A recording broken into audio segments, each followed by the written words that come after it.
আজ সকালবেলা উঠেই প্রথমে বাজারে গেলাম কিছু কেনাকাটা করার জন্য। সকালে ঘুম থেকে উঠে এই বাজারটা দেখতে আমার ভীষণ ভালো লাগে, তাই প্রথম থেকেই ইচ্ছে ছিল এখানে গিয়ে কিছু কেনাকাটা করব। আর আমার বাড়ির সামনেই, তাই প্রত্যেক দিনের বাজারটা এখান থেকেই করে নিই। কিছু ফল সবজি নিয়ে বাড়ি ফিরলাম। আর আমার আজকে জলখাবারে ছিল খিচুড়ি আর কিছু ফ্রুটস।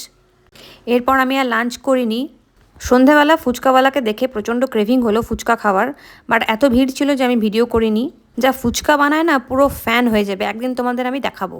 এরপর শিবুর সাথে গেলাম একটু বেড়াতে। রাত্রে ফিরে এসে বিরিয়ানি অর্ডার করেছিলাম। বিরিয়ানিটা এত সুন্দর বানিয়েছিল যে তোমাদের আমি বলে বোঝাতে পারবো না। বহুদিন বাদে বাইরের কেনা এত ভালো বিরিয়ানি খেলাম। আমি জোম্যাটো থেকে অর্ডার করেছিলাম, রেস্টুরেন্টের নাম ছিল লেমন গ্রাস। এমনিতেও রেস্টুরেন্টের খাবার কিন্তু ভীষণ ভালো, লেমন গ্রাসে গিয়ে কোনো দিন খেয়ে দেখবে, প্রচণ্ড ভালো খাবার করে ওখানে। আর এটা তো কিছু বলারই নয়। তো চলো আজকে ভিডিওটা এখানে শেষ করছি, দেখা হবে পরের ব্লগে। টাটা।